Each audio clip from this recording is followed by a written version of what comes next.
Thank you for joining us today on Earthfile. Welcome to the program. I'm Ayola Kasim. It has been described as a climate conference like no other.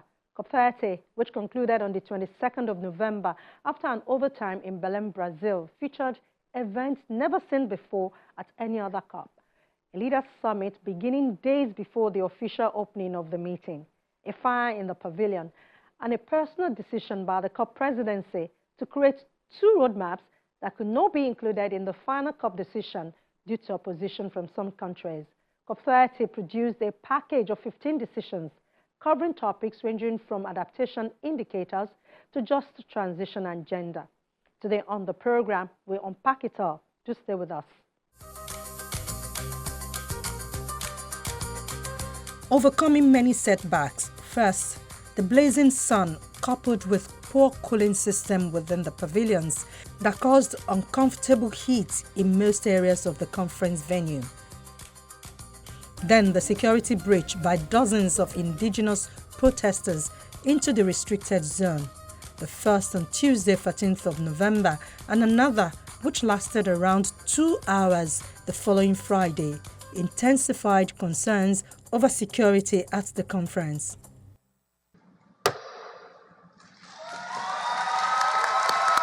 The COP finally presents to the world the Brazilian concept of mutirão, the concept of a joint effort which is working together.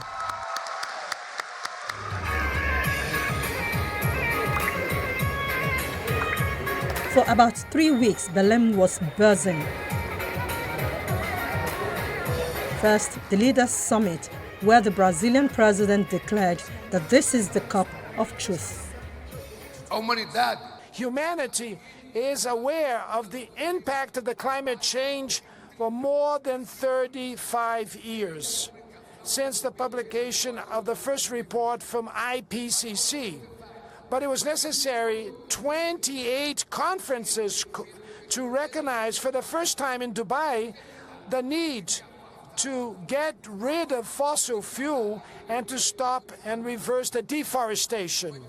It was necessary an additional year so that we could admit in Baku the prospect of enhancing climate financing up to $1.3 trillion. Belém will honor the legacy of COPs 28 and 29.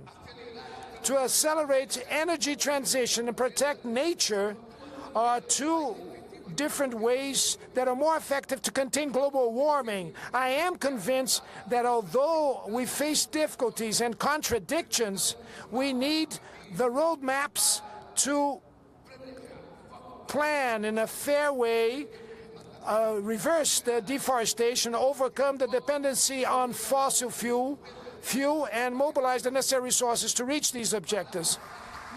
The truth that comes out of COP30 is that Belém has left the world divided, but analysts believe this spurred momentum on key issues that will continue beyond the conference. No nation can finance climate ambition with goodwill alone. Climate finance remains the vehicle of effective implementation, and we therefore call for a reliable and equitable architecture that recognizes the unique realities of developing nations and empowers them to deliver on global commitments. Nigeria welcomes the operationalization of the Loss and Damage Fund and urges our partners to ensure its accessibility to the most climate vulnerable nations. Nigeria asserts that Africa's voice must not echo as a cry of vulnerability, but a chorus of innovation. Our continent is rich in renewable resources, biodiversity, and useful ingenuity. I hereby say with absolute certainty that we are not the problem. We are an integral part of the solution. This is why at COP30, we hope to demonstrate that Africa can lead in carbon capture through forests, in renewable energy expansion, in digital monitoring of emissions, and in regional cooperation that translates ambition into prosperity. COP30 was meant to be an implementation COP. That's according to the COP presidency. Negotiators were expected to pin down tools, indicators, and processes to turn aspirations into action. after seeing President Lula's proposal to establish at the COP roadmaps to implement the Dubai decisions to transition away from fossil fuels and to halt and reverse deforestation by 2030, gained what many described as political traction, but failed during negotiations. The Paris Agreement. COP president announced during the final plenary that he will establish the two roadmaps during his presidency throughout the next year. The first stop will be in April in Colombia, the country that will host the first international conference for the end of fossil fuels. It is my duty to recognize some very important discussions that took place in Belém and that needs to continue during the Brazilian presidency until the next COP, even if they are not reflected in these texts we just approved. We know some of you had greater ambitions for some of the issues at hand. I know the youth civil society will demand us to do more to fight climate change. I want to reaffirm that I will try not to disappoint you during my presidency. As President Lula said at the opening of this COP, we need roadmaps so that humanity, in a just and planned manner, can overcome its dependence on fossil fuels, halt and reverse deforestation, and mobilize resources for these purposes. I, as president of COP30, will therefore create two roadmaps, one on halting and reverting deforestation, another to transitioning away from fossil fuels in a just, orderly, and equitable manner.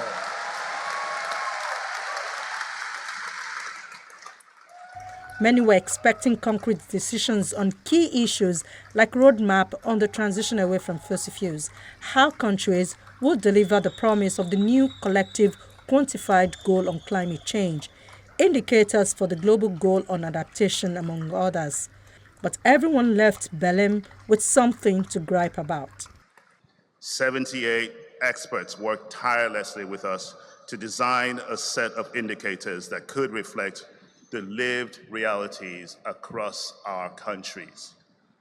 These were meant to be the foundation we examined and celebrated in Belém. But the list before today is not the list crafted by experts, and it is not a list that clearly tells our story.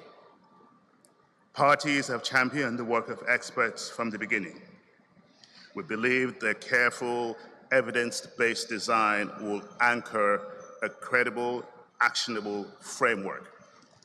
Instead, we leave COP with indicators that are unclear, unmeasurable, and in many cases, unusable.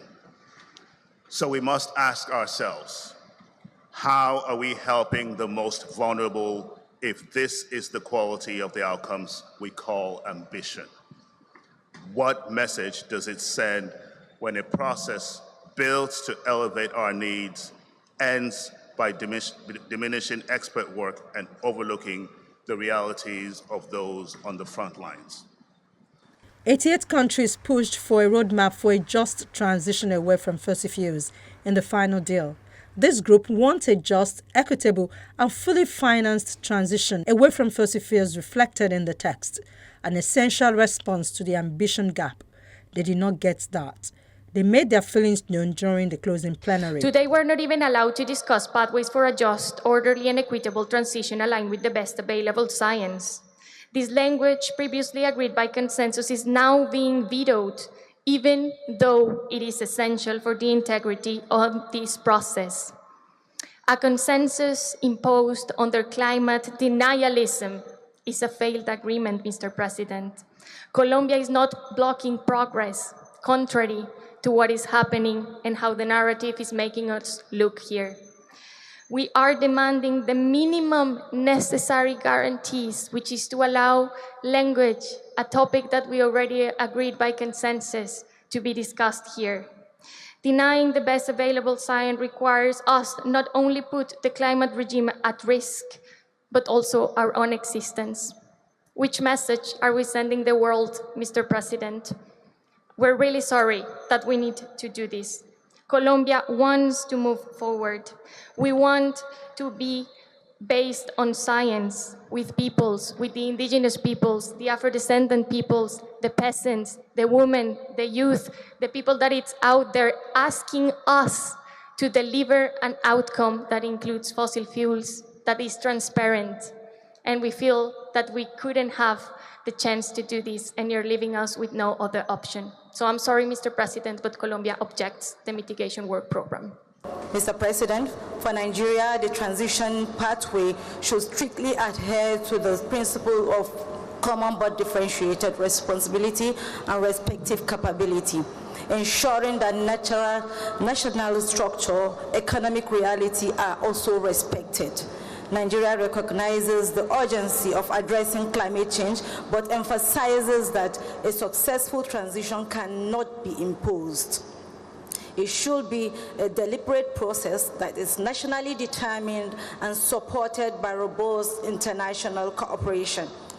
We will not be in support of any climate change implementation response that will lead to our sudden economic contraction and heightened social instability. Nigeria requires significant targeted investment and technology to effectively diversify its economic base. We require massive, accessible, predictable, as well as concessional climate finance to simultaneously meet both our adaptation as well as mitigation needs. Nigeria calls for a just transition and energy mix plan that supports us to implement our adaptation as well as mitigation priority and manage new clean energy systems that preventing climate and preventing trade barriers, ensuring unilateral measures do not serve as a new form of economic constraint or protection that undermine developing economies. Nigeria stands ready to work collaboratively to implement a transition that secures not only our planet's future, but also the prosperity as well as well-being of our people. We invite the President to note this. Thank you.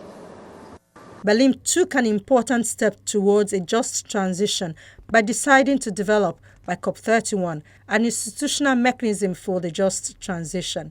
This is seen as one of the biggest advances made in the capital of Para in Brazil. The text acknowledges several important principles for a just transition and reaffirms the importance of public financing to support developing countries in making the transition a fair and equitable manner. Probably, as a diplomat, I had a version that was more conservative, in a way that, in the sense that we imagined that it would be very hard to have a consensus about this topic. Taking into consideration that since we approved fossil fuels in Dubai, there is a great resistance of continuing to talk about the topic. There is a resistance on the topic. And there was another possibility that was to transform this into an important agenda of COP. So what happened is that both things happened. First, there was a huge publishing because of the speech of the president. The topic was a central topic of COP, and secondly, we realized that if there was no consensus in negotiation, the Brazilian presidents had enough autonomy to, if there is no consensus, to create what I announced today, that is like this. Inside the convention, on the Paris Agreement, you've seen the opening and closing of work programs, many formulas to approach the topic. So they had a treatment that, as Minister said, that would be the most legitimate. So it would receive the approval of all the conference. And if there was no approval, considering there was a score that was like 85 to 80, more or less could identify, as you know, it must be 195 to 0, and we decided to develop, and we will develop, in the Brazilian presidency, work on what's the highest quality of assessment of this effort. When you phase out from fossil fuels, that the formula that came out of Dubai, that has the legitimacy that came from Dubai, but it was not asking for a group or a task force or a roadmap. For civil society groups, the Just Transition Mechanism stands as a major achievement of COP30.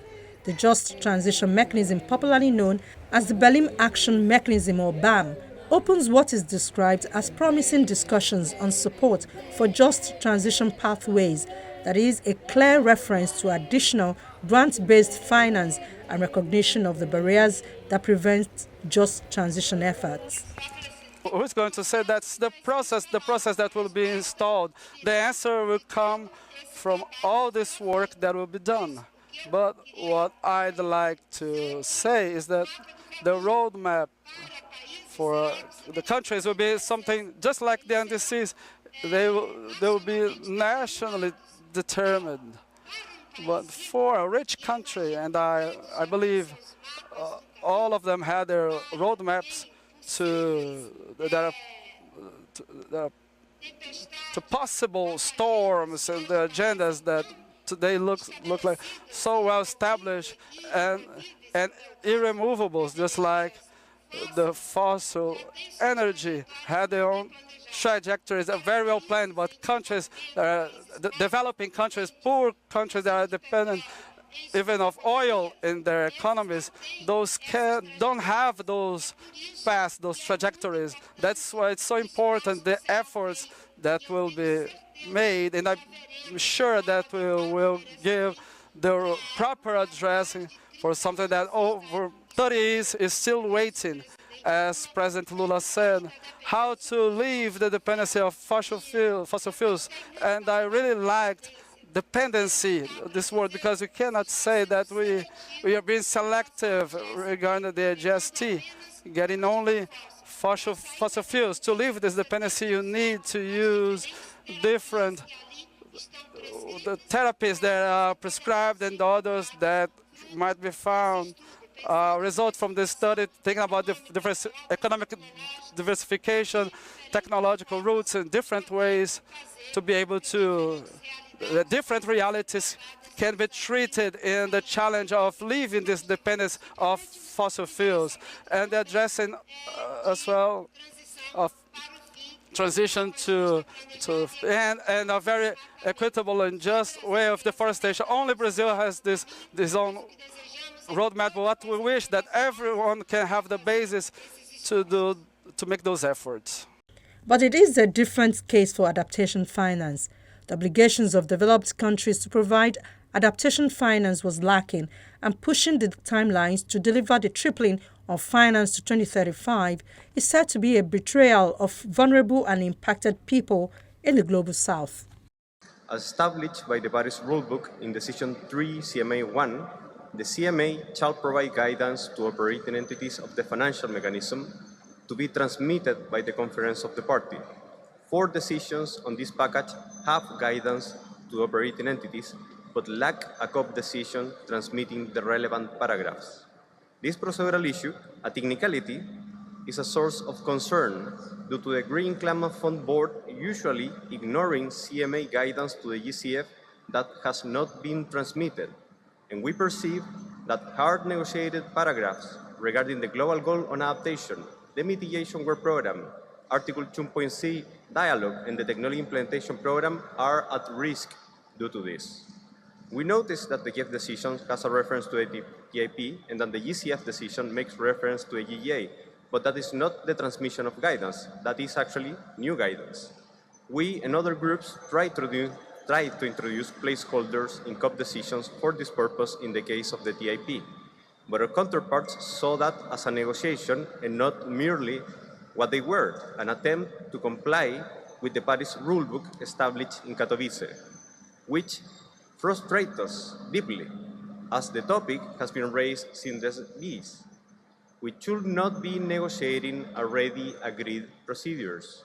If parties agree on guidance under the CMA, it should naturally follow that steps, especially already agreed procedural steps, are taken for those elements to be implemented, because that is what we need now: implementation, action, and ambition. Therefore, we invite you, President, to record this concern and to take the necessary steps alongside the Secretariat so our decisions agreed here are indeed implemented. COP30 adopted the indicators of the Global Goal on Adaptation, although in smaller number, which is 59, than originally planned, which is 100, and with resistance during the plenary that temporarily delayed adoption.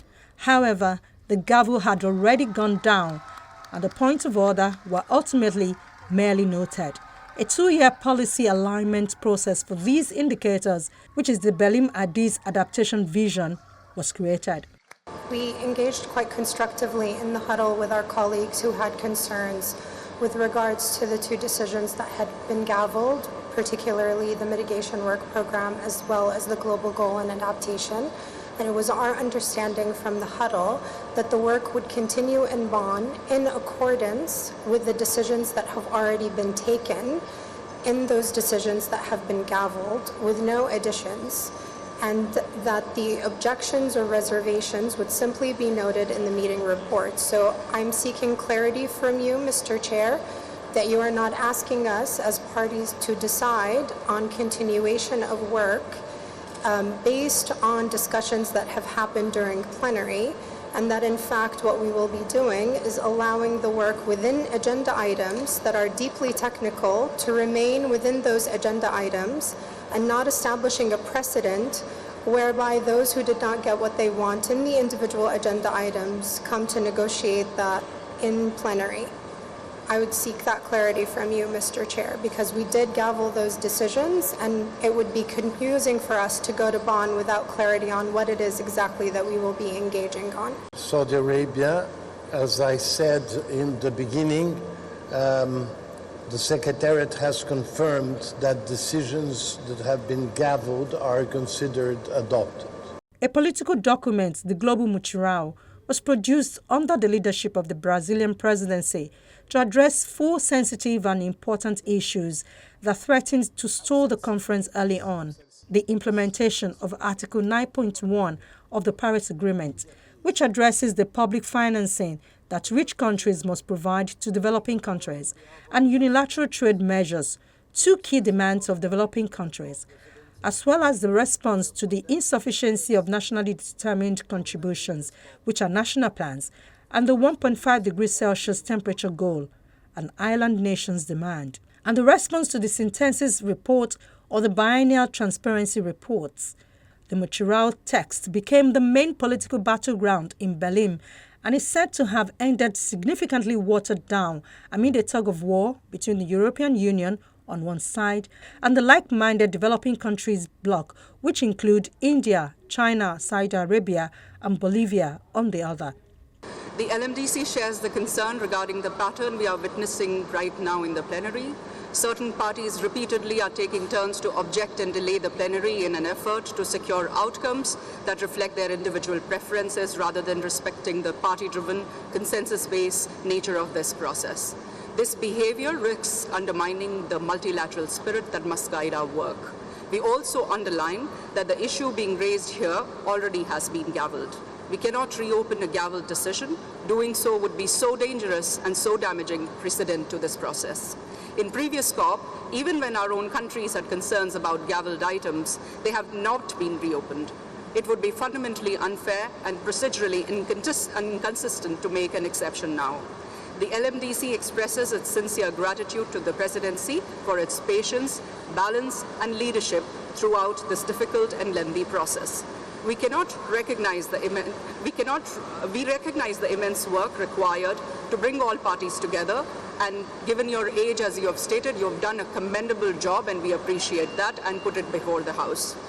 The Muchurao decision mentions a new adaptation finance target, but resistance from developed countries significantly weakened it.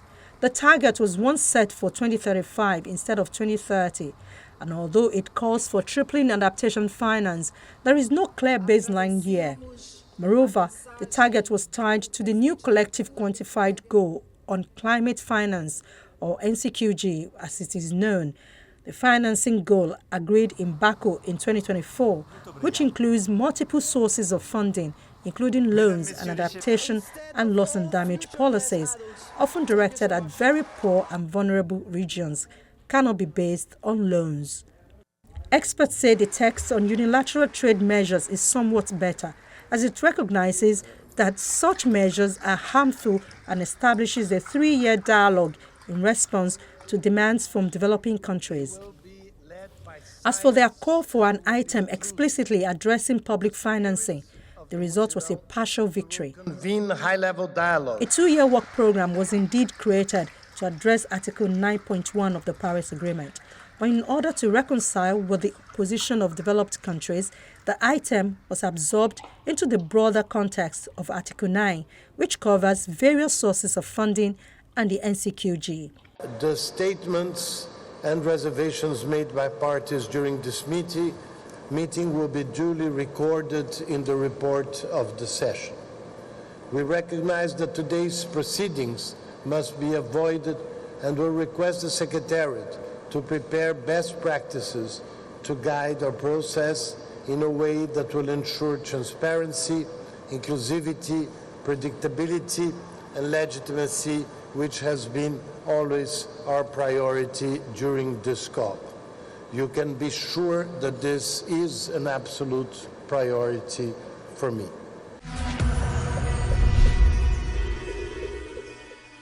In all, everyone has something to cheer or complain about in this deal, which brings attention to the COP process. Because it is a multilateral process and there needs to be a consensus.